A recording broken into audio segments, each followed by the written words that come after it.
He sat in the defendant's chair, hands folded, eyes fixed on the floor, a statue of calm in a storm of corruption. They thought he was just another drifter, another statistic they could chew up and spit out. Officer Ronan Fitch, a man who wore his badge like a crown, decided to make a point. He walked past, sneered, and delivered a vicious, unprovoked kick to the man's ribs, right in the middle of the courtroom.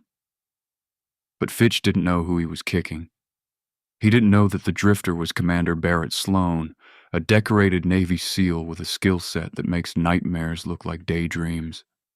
What happened in the next seconds didn't just break a bone, it broke the entire system.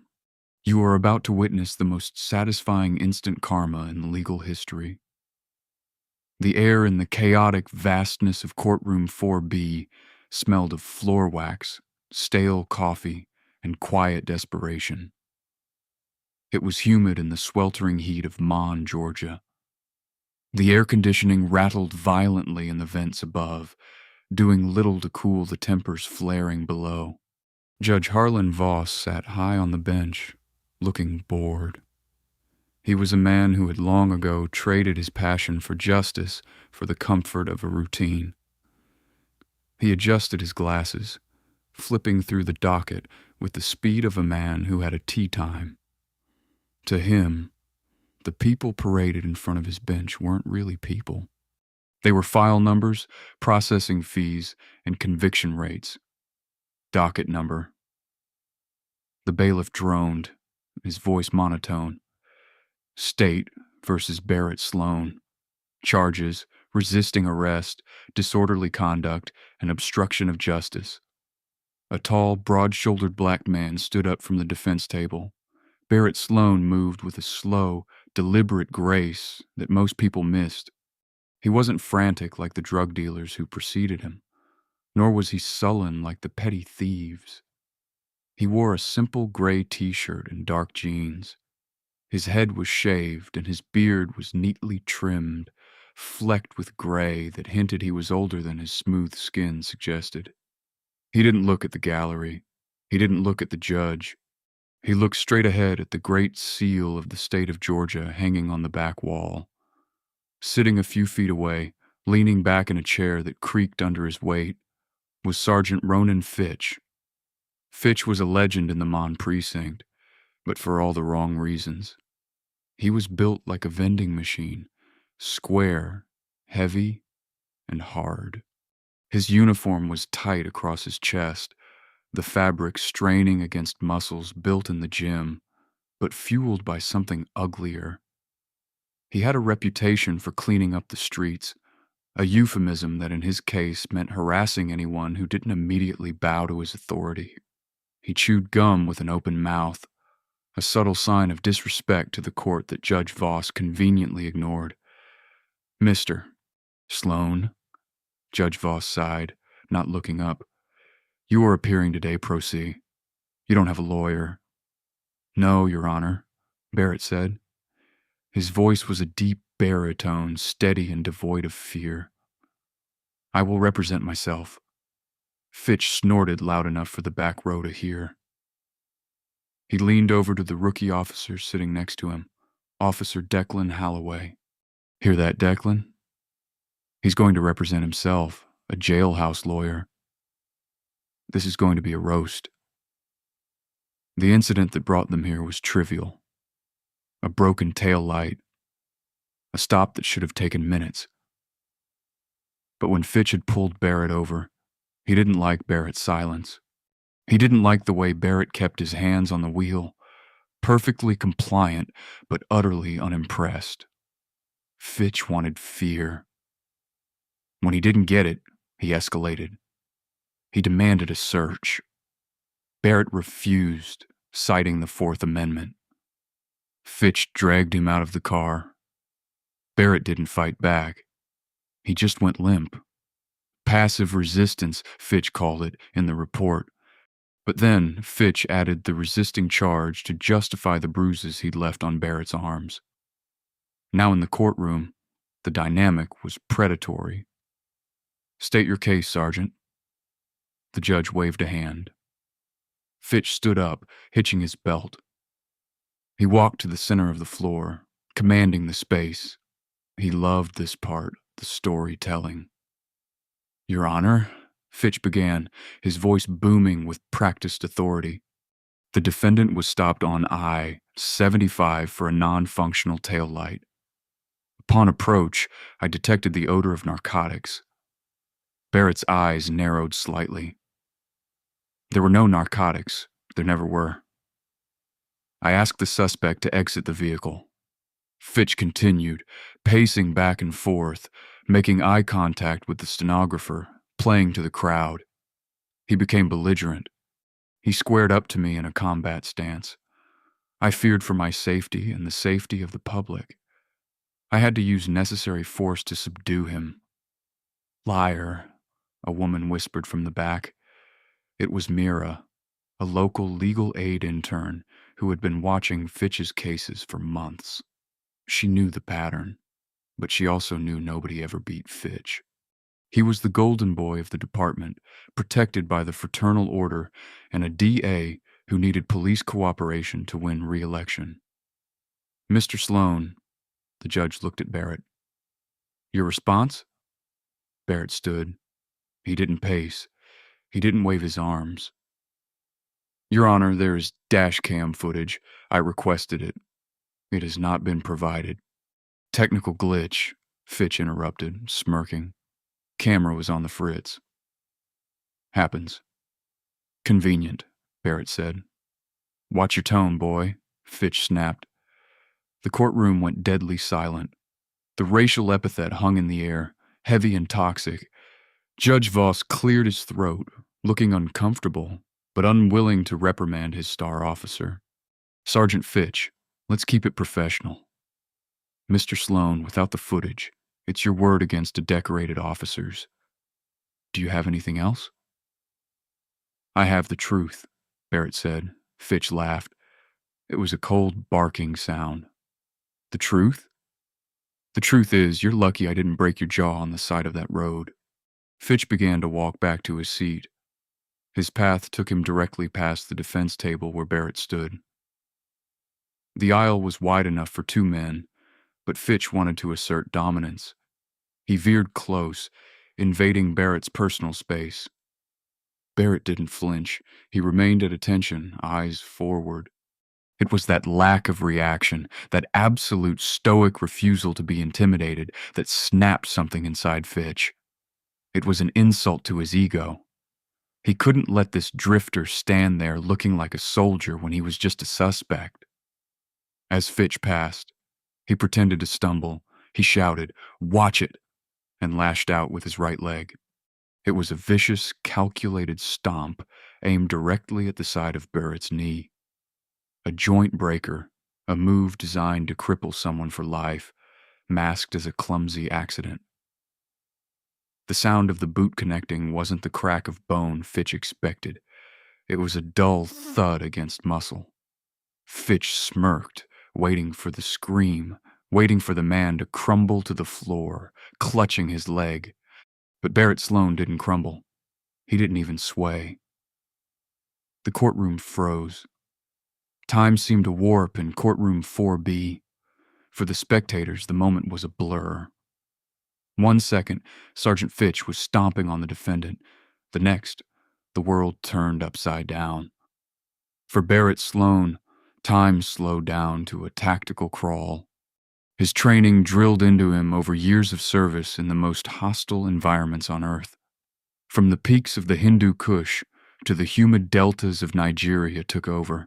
The conscious mind turned off. The reptile brain refined by the U.S. Navy engaged. Threat detected. Sector 4. Low-line assault. Ineffective. Barrett had shifted his weight milliseconds before Fitch's boot connected. Instead of the knee joint, Fitch hit the dense muscle of the thigh, tensed to absorb the impact. It hurt, but pain was just information to Barrett. Fitch, realizing his victim hadn't fallen, looked down in genuine confusion. He pulled his leg back for a second strike, his face twisting into a mask of rage.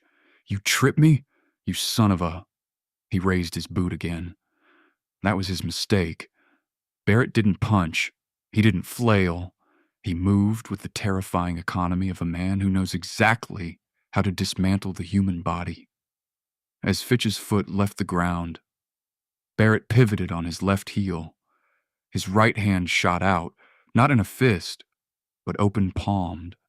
He caught Fitch's ankle in midair. It looked effortless, like a father catching a tossed ball. "That's enough," Barrett said. His voice wasn't a shout. It was a command. Fitch tried to yank his leg back, but Barrett's grip was like a steel vise. Panic flared in the cop's eyes. He had never felt strength like this. He lunged forward, trying to throw a punch to free himself. Barrett sidestepped the clumsy haymaker. He didn't let go of the ankle. Instead, he rotated his hips and torqued Fitch's leg inward while sweeping the officer's standing leg with his own foot. Leverage, gravity, impact. Fitch spun in the air, completely horizontal, for a split second before slamming into the linoleum floor, face first. The sound was sickening. A heavy, meaty slap followed by the clatter of his duty belt, handcuffs, and batons skittering across the tiles. The entire courtroom gasped in unison. Fitch scrambled to his knees, blood dripping from his nose. He was humiliated. He reached for his holster. "I'll kill you," he screamed, his hand fumbling for the retention strap of his Glock 17. The bailiff, a heavy-set man named Ronan, was too slow to react. The rookie, Holloway, was frozen in shock, but Barrett wasn't. Seeing the reach for the weapon, the rules of engagement shifted from self-defense to neutralization of lethal threat. Barrett closed the distance in one step. He didn't strike Fitch. He dismantled his ability to fight. He stepped onto Fitch's right calf, pinning him to the floor, and grabbed the officer's wrist, the one reaching for the gun. With a precise twist, he applied a wrist lock known as a kotegaeshi. Fitch screamed as the tendons in his wrist threatened to snap. His hand flew open. Useless. "Do not reach for that weapon," Barrett said calmly, looking down at the thrashing officer. "Stay down. Bailiff, shoot him. Shoot him now." Judge Voss was standing on his desk, banging his gavel so hard the head flew off. "He's assaulting an officer." Bailiff Ronan finally unholstered his taser. "Get on the ground now." Barrett didn't let go of Fitch, who was now weeping in pain and rage on the floor. Barrett looked at the bailiff. He slowly released Fitch's wrist, raised his hands in the air, and knelt. "I am complying," Barrett said clearly. The officer attempted to use lethal force after an unprovoked physical assault on a defendant. "I neutralized the threat." "Shut up," Fitch spat, rolling over and clutching his wrist. "He attacked me. He's crazy. Tase him." Ronan hesitated. He had seen the kick. Everyone had. He had seen Fitch initiate it, and he had seen this drifter take down the department's toughest brawler in less than seconds without throwing a single punch. "Cuff him," Judge Voss yelled, his face purple. "Contempt. Assault. Attempted murder of a police officer. I want him under the jail." Officer Holloway and Bailiff Ronan rushed Barrett. They slammed him into the floor, knees in his back. They were rougher than necessary, fueled by the adrenaline and the sight of their fallen brother. Barrett didn't resist. He let them cuff him as his cheek was pressed against the cold floor. He locked eyes with Mira, the legal aid intern in the back row. She was filming with her phone, her hands shaking. "Did you get it?" Barrett mouthed. She nodded, pale as a ghost. Fitch was helped to his feet by a clerk. He wiped the blood from his nose and limped over to where Barrett lay pinned. Fitch's ego was shattered, and in its place was a cold, murderous desire for revenge. He leaned down, whispering, so only Barrett could hear. "You're dead. You hear me?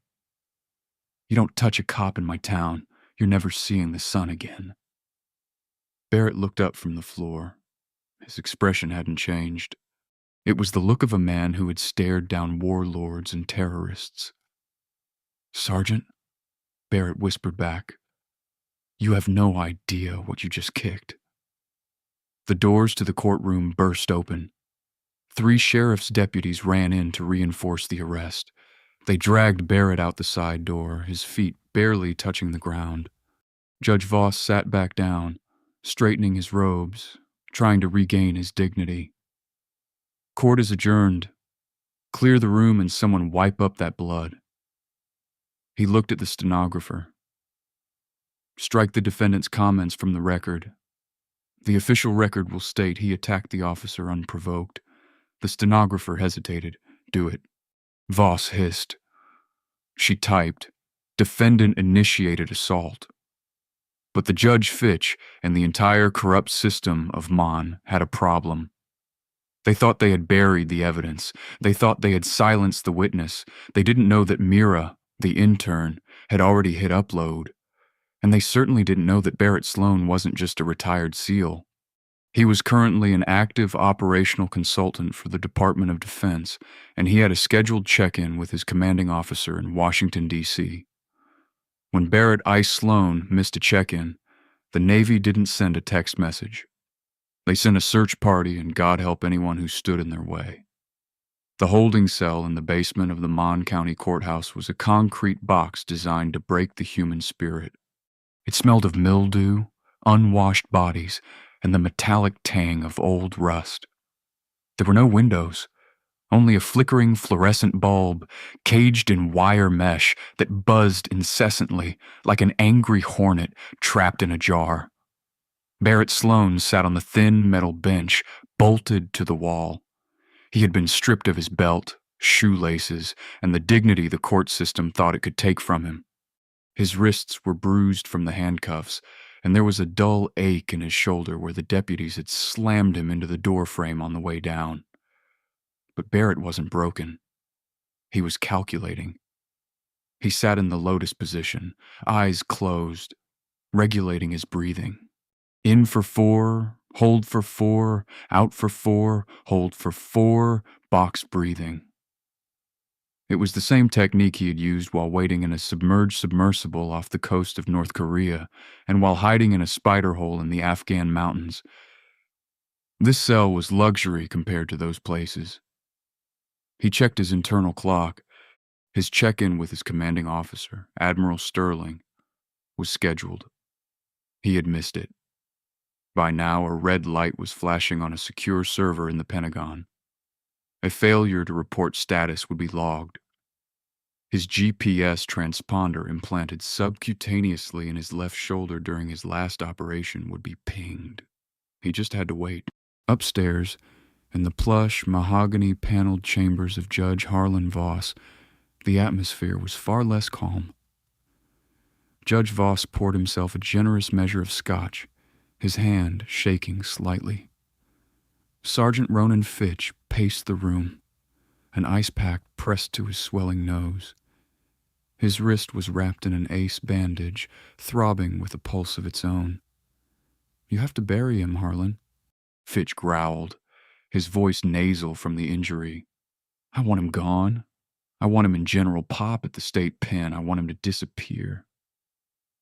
Voss took a gulp of the scotch. "Ronan, you kicked him in open court with witnesses. Nobody saw nothing."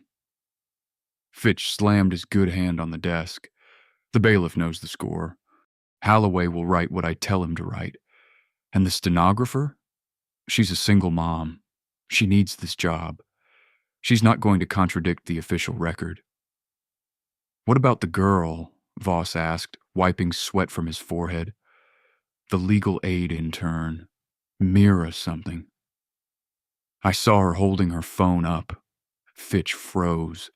The rage in his eyes cooled into something sharper, deadlier. She was filming. "I don't know. Maybe." Fitch grabbed his radio from his belt. "Holloway, Get a unit to the legal aid office. Pick up Mira Caldwell. Bring her in for questioning. Outstanding warrants? Suspicion of obstruction? I don't care. Just find something and get her phone.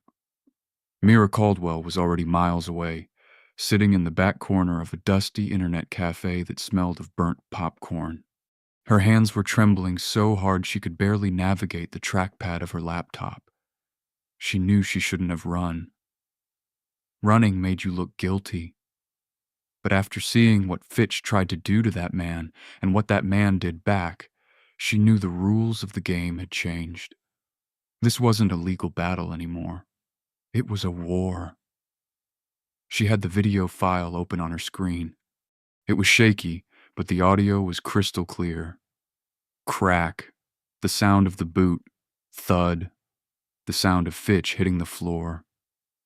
You have no idea what you just kicked. She took a deep breath.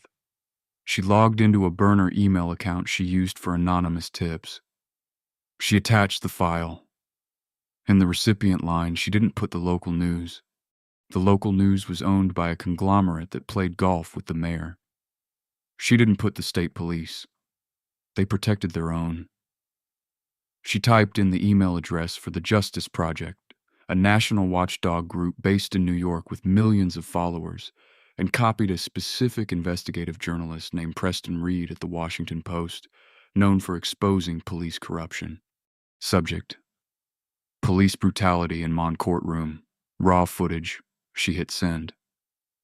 The progress bar crawled across the screen. The door of the internet cafe chimed. Mira looked up. 2 uniformed officers walked in, scanning the room. It wasn't Fitch, but she recognized them. She lowered the lid of her laptop halfway, trying to make herself small. Sent.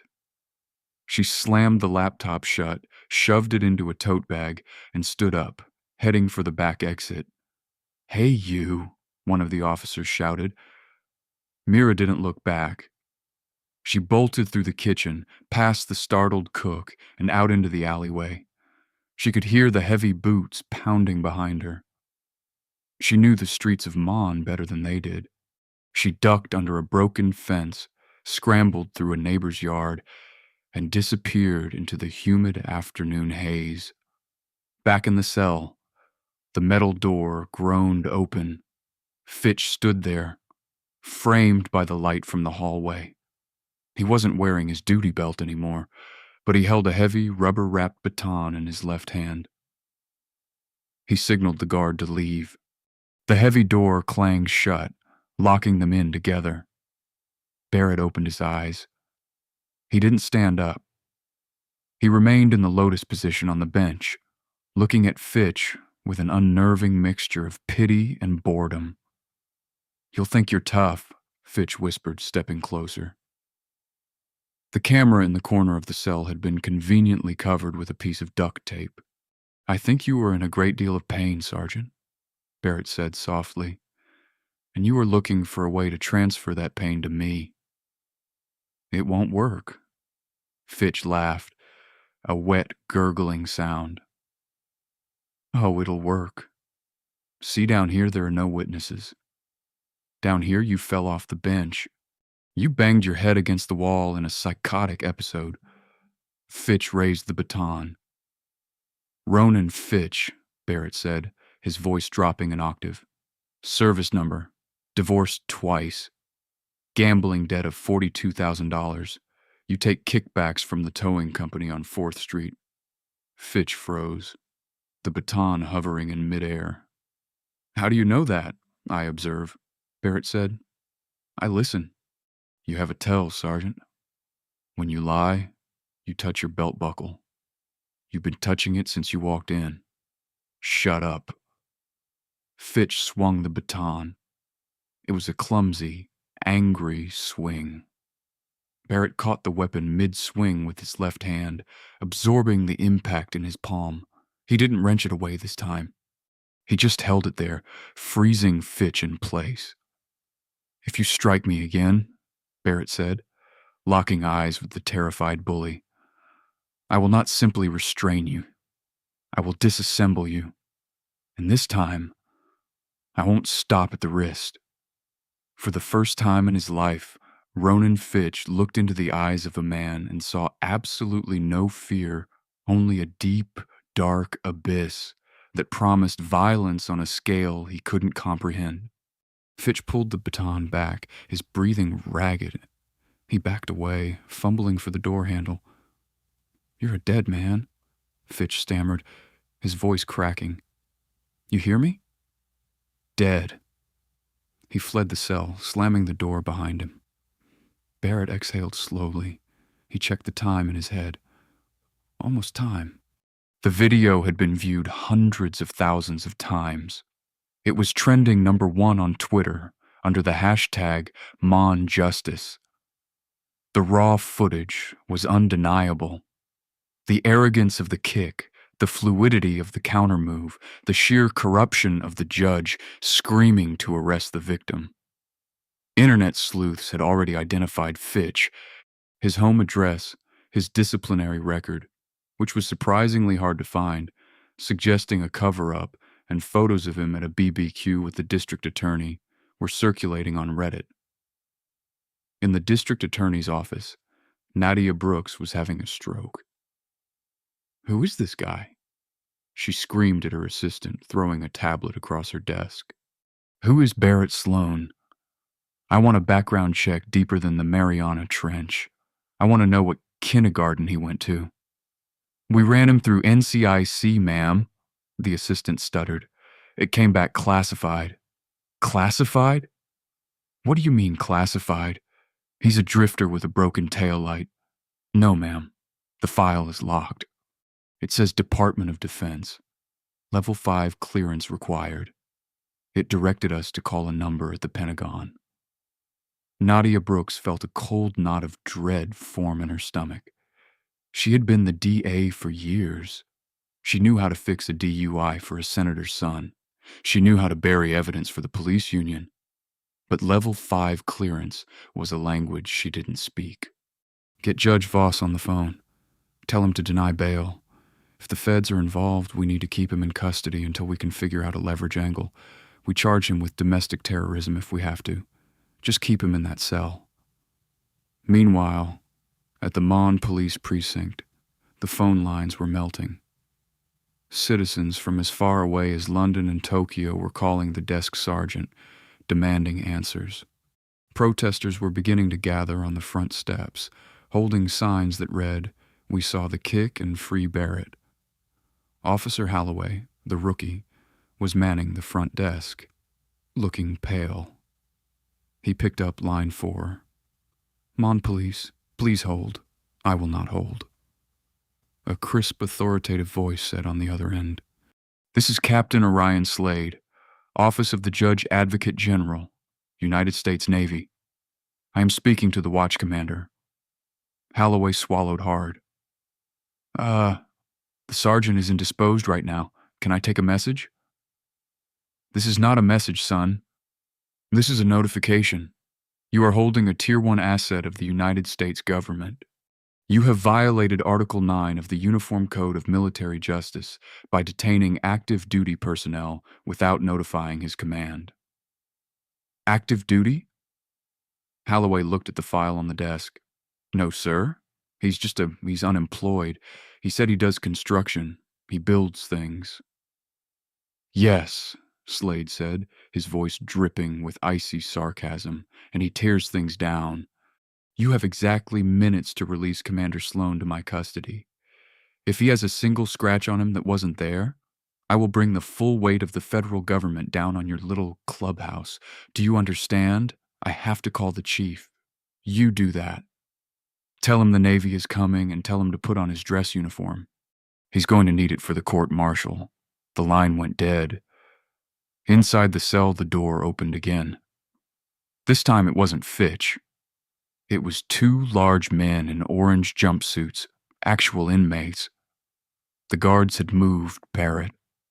Fitch, realizing he couldn't beat Barrett himself, had pulled strings to have Barrett transferred to the general holding tank, a large room filled with of the county's worst offenders. The strategy was simple. Jailhouse justice, Let the animals take care of the problem. Barrett stepped into the crowded tank. The smell was overpowering. Urine, sweat, and aggression. The door slammed shut behind him. The chatter in the room died down. Pairs of eyes fixed on the new guy. He was dressed in the suicide smock they had forced him into, stripping him of his regular clothes to humiliate him. A massive man with tattoos covering his face stood up from a bench in the corner.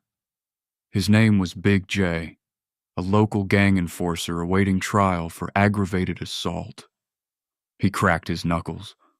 "Fresh meat," Big J grumbled. "You look like a cop, homie. You walk like a cop." Barrett stood by the door, his back to the bars. He scanned the room. 4 exits, all locked. Hostiles. 3 shanks visible. 1 made from a toothbrush, 2 from sharpened spoon handles. "I'm not a cop," Barrett said calmly. "You smell like bacon," Big J said, stepping closer. The other inmates circled around, sensing blood. "We don't like bacon in here." "I suggest you sit down," Barrett said. "I'm having a very bad day. You do not want to be part of it." Big J laughed. He lunged, swinging a heavy fist at Barrett's head.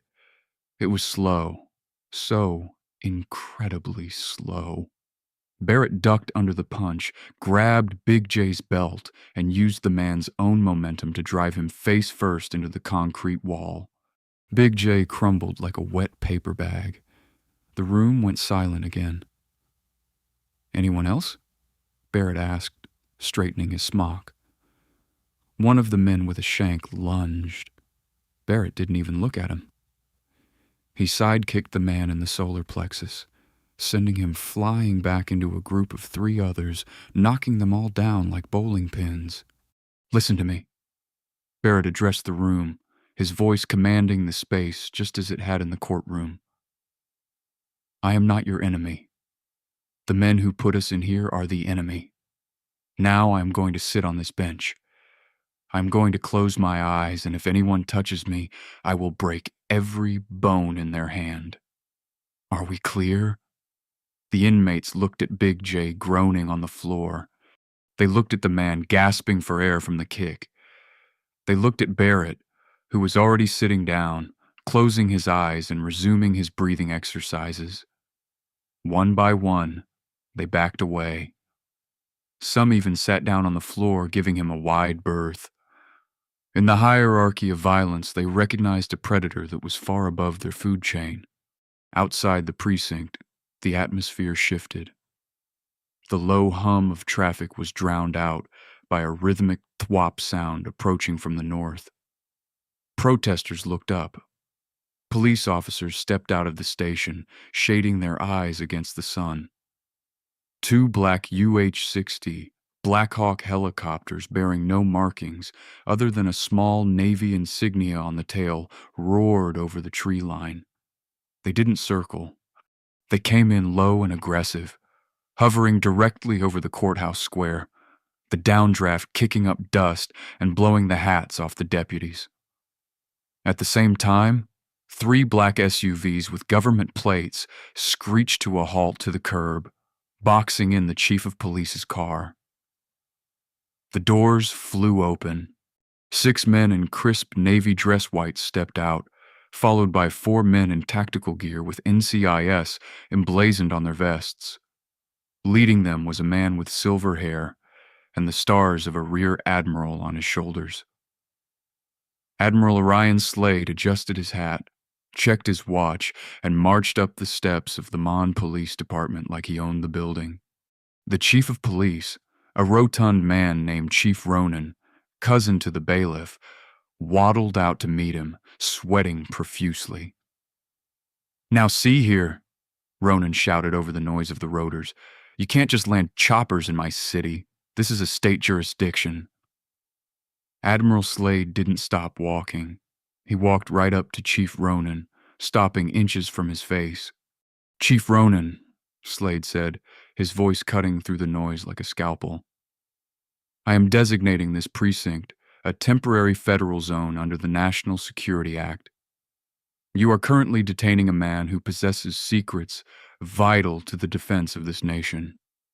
If he is not produced in the lobby in minutes, I will have your badge, your pension, and your freedom." "He assaulted an officer," Ronan stammered. "I saw the video," Slade said coldly, "and my JAG officers are currently filing charges against Sergeant Fitch for assault, battery, deprivation of civil rights, and falsifying a police report. Now move aside." Slade pushed past the chief. The doors of the precinct swung open. The invasion had begun. The lobby of the Mon Police Precinct, usually a place of drowsy bureaucracy and low-level misery, had been transformed into a command center of terrified silence. The air conditioning was working overtime, but the sweat on the brows of the local officers was profuse. Rear Admiral Orion Slade stood in the center of the room, his white uniform pristine, a stark contrast to the coffee-stained, graying linoleum. He didn't shout. He didn't need to. He radiated a kinetic energy that made the air feel thin. Flanking him were 4 NCIS agents, their hands resting casually near their sidearms, their eyes scanning every corner, every shadow, every twitching hand of the local deputies. Chief Ronan was hyperventilating near the water cooler. He had tried to call the mayor, but the mayor, sensing a political nuclear winter, was remarkably unavailable. He had tried to call Judge Voss, but the judge was currently locked in his chambers, shredding documents with the fervor of a man possessed. "Chief," Slade said, his voice cutting through the silence like a scalpel, "my patience has a half-life, and it is rapidly decaying. Where is Commander Sloane?" "He's in processing," Ronan squeaked. "Upstairs, holding cell. General population." Slade's eyes narrowed. General population. You put a Tier 1 operator in a cage with the very criminals he likely helped put away. You put a man with classified knowledge in a room full of ears. Slade turned to his lead NCIS agent. "Special Agent Vance, secure the building. No one enters, no one leaves. Cut the phone lines. If a pizza delivery boy shows up, detain him. I want this place sealed tight." "Yes, Admiral," Vance said, motioning his team to fan out. Slade turned back to Ronan. "Lead the way, Chief, and pray he hasn't been touched." The procession down to the basement was like a descent into the underworld, led by a trembling demon and followed by avenging angels. They passed the booking desk, where Officer Holloway was pretending to be very busy with a stapler. They passed the break room where Fitch was hiding, icing his wrist and watching the security feed with growing horror. When they reached the heavy steel door of the general population tank, the noise from inside was strangely absent. Usually, Gen Pop was a cacophony of shouting, cursing, and banging. Today, it was silent. Chief Ronan fumbled with his keys, his hands shaking so badly he dropped them twice. Slade watched him with contempt, saying nothing. Finally, the key turned. The lock disengaged with a heavy clunk. Ronan swung the door open. Inside, hardened criminals were pressed against the far walls as far away from the central bench as possible. In the center of the room, wearing the humiliating, stiff paper suicide smock, Barrett Sloane. He was still in the lotus position. He looked like a monk meditating in a shark tank where the sharks had decided to become vegetarians. Barrett opened his eyes. He saw the white uniform. He saw the silver stars. He didn't smile, but the tension in his shoulders dropped a fraction of an inch. He stood up, the paper smock rustling. Despite the ridiculous garment, he moved with the regal bearing of a king. He snapped to attention, his bare feet slapping the concrete. "Admiral on deck," Barrett announced, his voice echoing off the concrete walls. Slade stepped into the cell. The smell of unwashed bodies and fear didn't seem to register with him. He walked straight to Barrett. He didn't look at the bruises on Barrett's arms. He looked him in the eye. "At ease, Commander?" Slade said softly. "Sir?" Barrett replied, relaxing his stance but keeping his eyes forward. "Apologies for the missed check-in. I was detained." "So I see," Slade said, glancing around the cell. He looked at Big J, who was nursing a bloody nose in the corner. He looked at the other inmates who were staring at the floor, terrified to make eye contact with the man who commanded the man who beat them up. "Did they compromise you?" Slade asked, his voice low. "Negative, sir. Just light resistance. Local assets were uncooperative." Slade nodded. He reached into his pocket and pulled out a challenge coin, a heavy brass medallion with the Navy SEAL trident on one side and the Grim Reaper on the other. He pressed it into Barrett's hand. "Let's get you out of this dress, Commander. We have work to do." As they walked out of the cell, the inmates remained frozen. One of them, a young kid in for shoplifting, whispered, "Who is that guy?" Big J, wiping blood from his lip, whispered back, "That's the guy you don't mess with ever." As the group moved back towards the elevator, the door to the break room opened. Ronan Fitch stepped out. He couldn't help himself. His ego, bruised and battered, wouldn't let him hide. He had to see. He had to know why the feds were here for a drifter. He saw Barrett walking next to the Admiral. He saw the respect the agent showed him. And for a second, the reality of what he had done crashed into him. But Fitch was a bully, and bullies double down when they are cornered. "He assaulted me!" Fitch shouted, pointing a finger at Barrett. "Admiral or whoever you are, that man is a criminal. He attacked a police officer. You can't just take him." Slade stopped. The entire procession stopped. Barrett didn't look at Fitch. He looked at the wall, indifferent. Slade turned slowly. He looked at Fitch's swollen nose, his wrapped wrist, his disheveled uniform. He looked at the name tag. R. Fitch. "Agent Vance," Slade said calmly. "Is this the individual from the video?"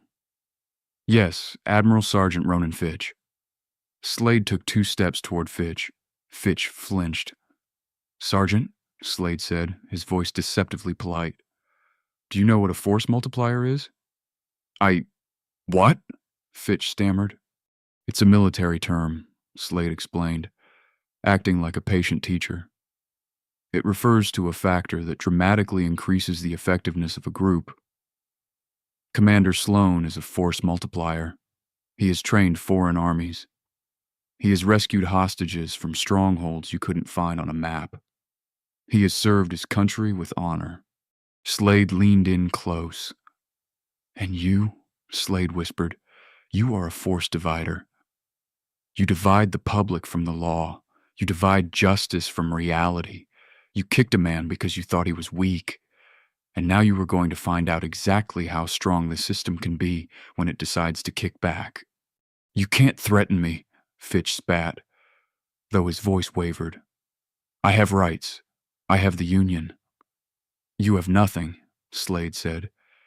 "You are currently under investigation for federal civil rights violations. But that's the boring part. The fun part is that the Navy is filing a lien against your pension to cover the cost of this operation. The fuel for those helicopters, the man-hours. We're billing you, Ronan." Fitch's face went white. "And," Slade added, "Agent Vance here has already secured a warrant for your locker, your vehicle, and your home computer based on the video evidence of your arrest technique. We have reason to believe this isn't your first time falsifying a report." Slade turned back to Barrett. "Commander, would you like to press charges for assault?" Barrett finally looked at Fitch. The gaze was heavy, filled with a profound disappointment. "No, sir," Barrett said. Fitch blinked, confused. "What?" "I don't need to press charges," Barrett said.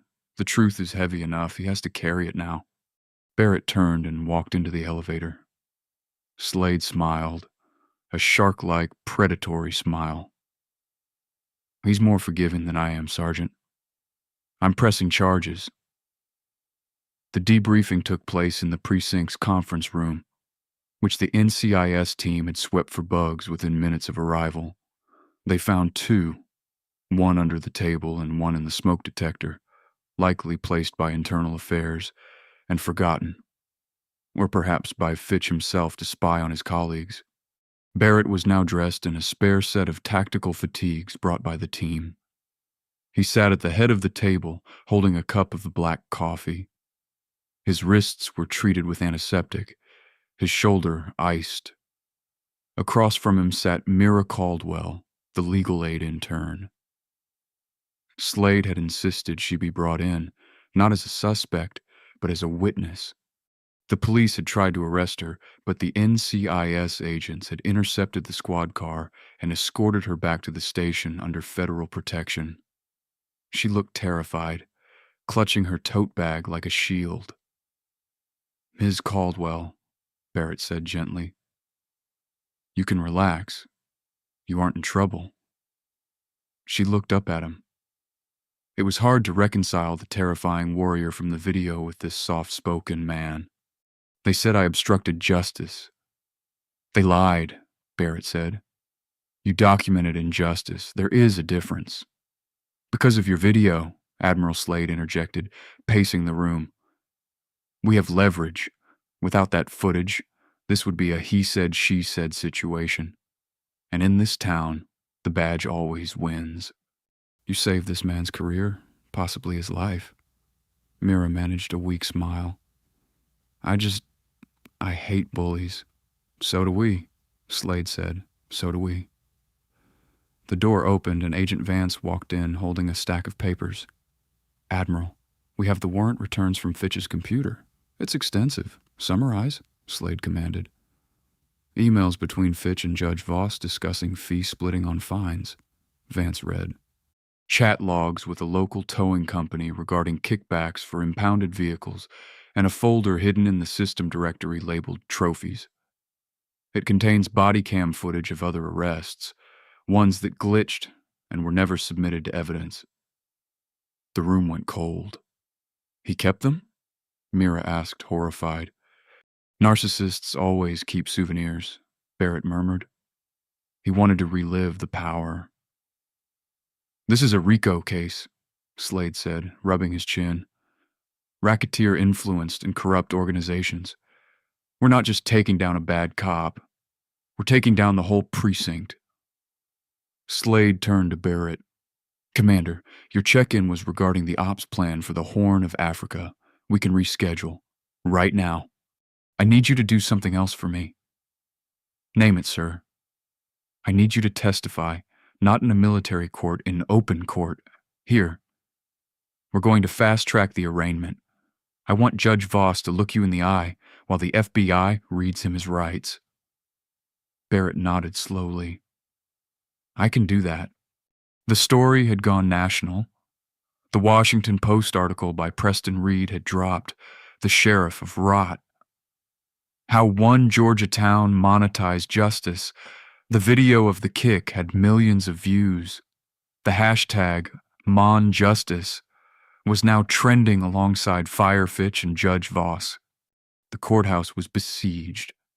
Satellite trucks from CNN, Fox, and MSNBC lined the streets. Protesters chanted outside, their numbers swelling into the thousands. Inside, Courtroom 4B was packed, but the atmosphere was different today. Fitch wasn't strutting. He wasn't even in uniform. He was sitting at the defense table wearing a cheap suit that didn't fit, looking small and pale. Beside him sat a court-appointed public defender who looked like he wished he were anywhere else on earth. Judge Voss was nowhere to be seen. In his place sat a visiting judge from Atlanta, a stern woman named Justice Weaver, appointed by the governor to restore order. "Case number," the clerk announced. "State versus Barrett Sloane."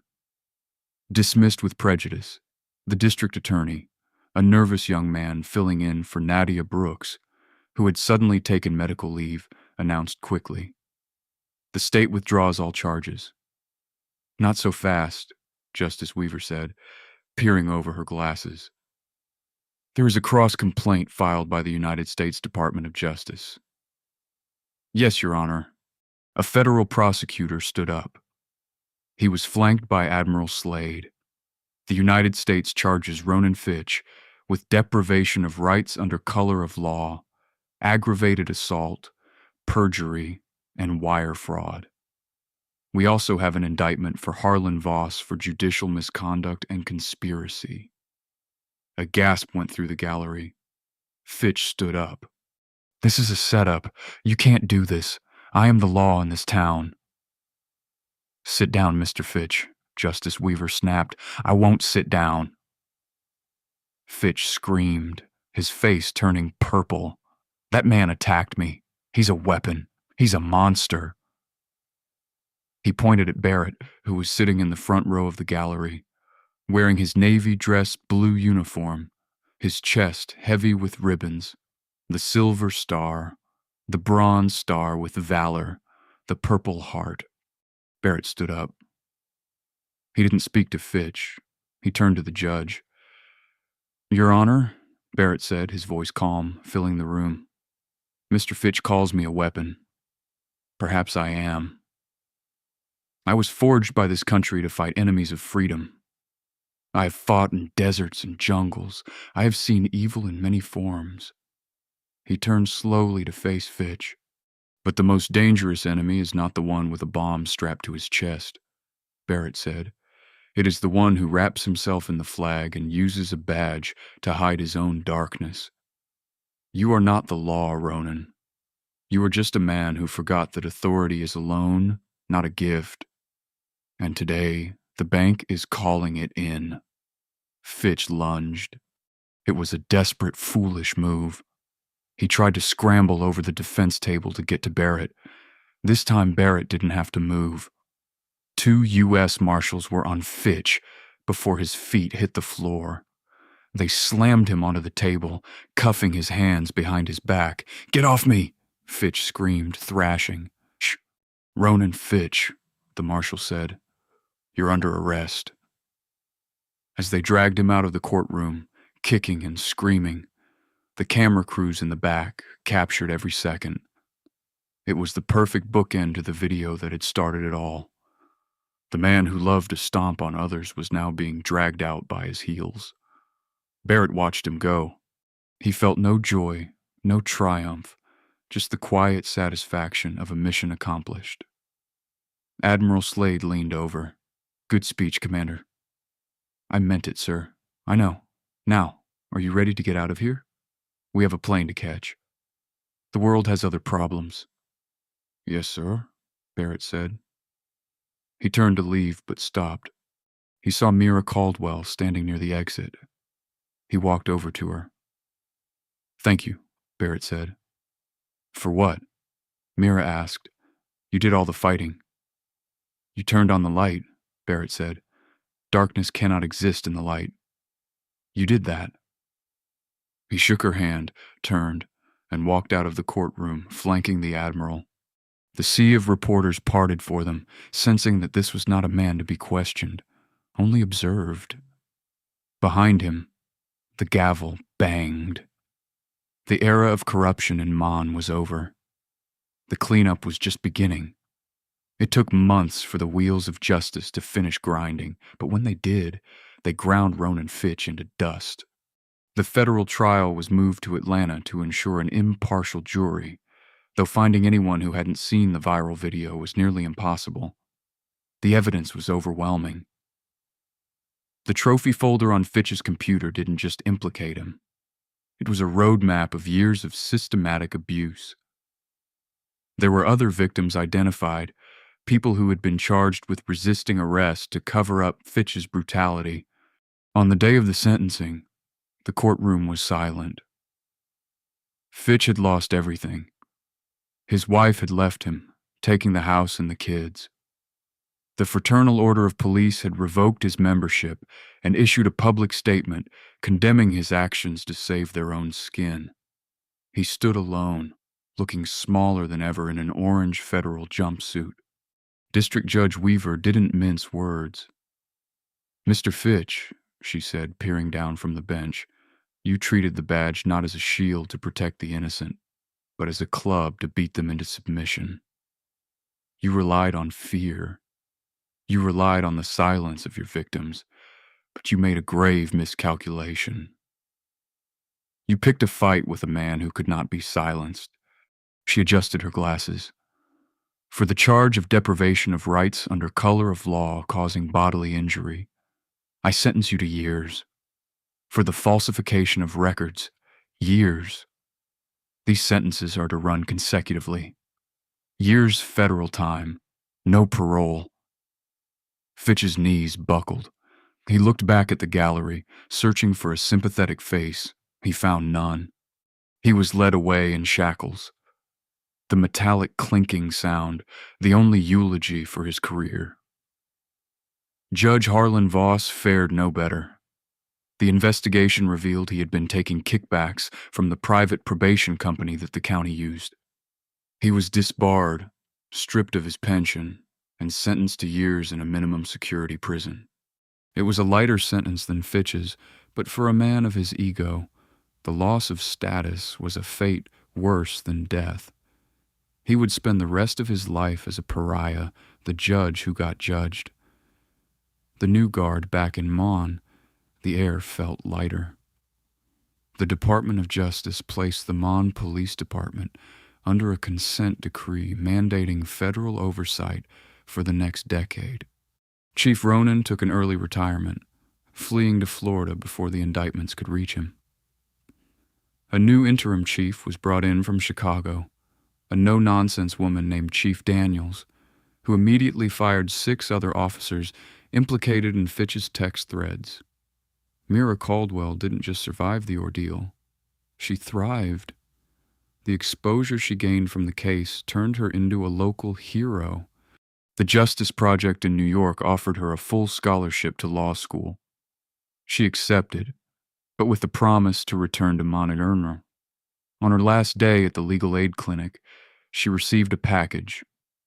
There was no return address, just a postmark from APO, Armed Forces Pacific.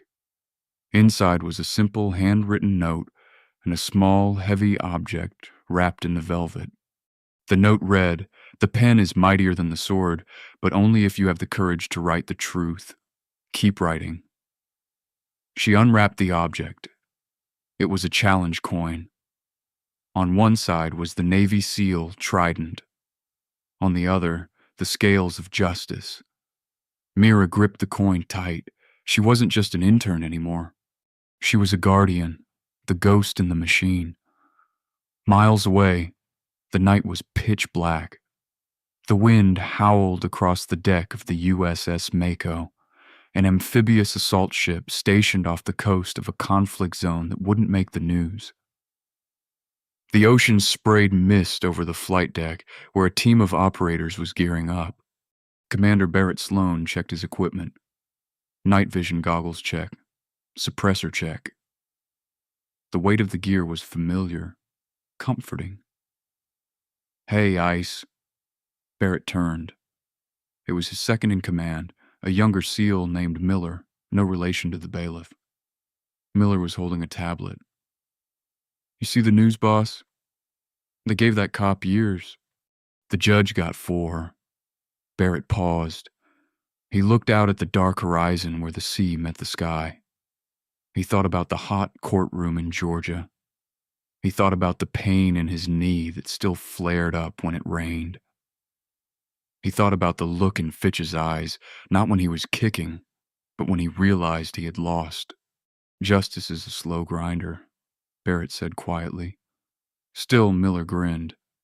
"Must feel good, knowing you took down a whole corrupt department with one block." Barrett adjusted his gloves. It wasn't the block that took them down, Miller. It was the arrogance. They thought they were untouchable.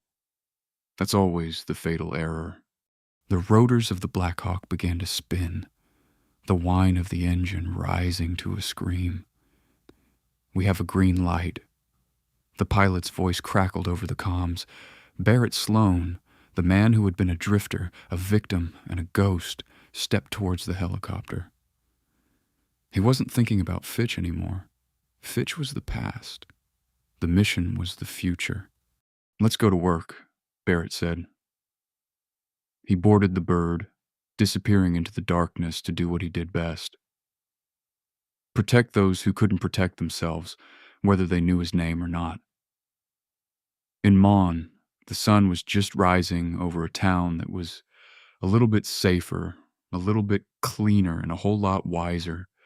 They had learned the hard way that you can never judge a book by its cover, and you certainly shouldn't kick it because sometimes the book kicks back. And that, ladies and gentlemen, is the story of how a corrupt system crumbled because one bully picked on the wrong drifter. It's a powerful reminder that true strength isn't about being the loudest person in the room or having the biggest badge. True strength is about composure, truth, and the courage to stand your ground when the world tries to knock you down. Barrett Sloane didn't just break a hold. He broke a cycle of abuse. If you enjoyed this story of instant karma and justice served cold, please smash that like button. It really helps the channel grow. Don't forget to subscribe and hit the notification bell so you never miss a story. Have you ever seen a bully get instant karma in real life? Tell me your story in the comments below. I read every single one.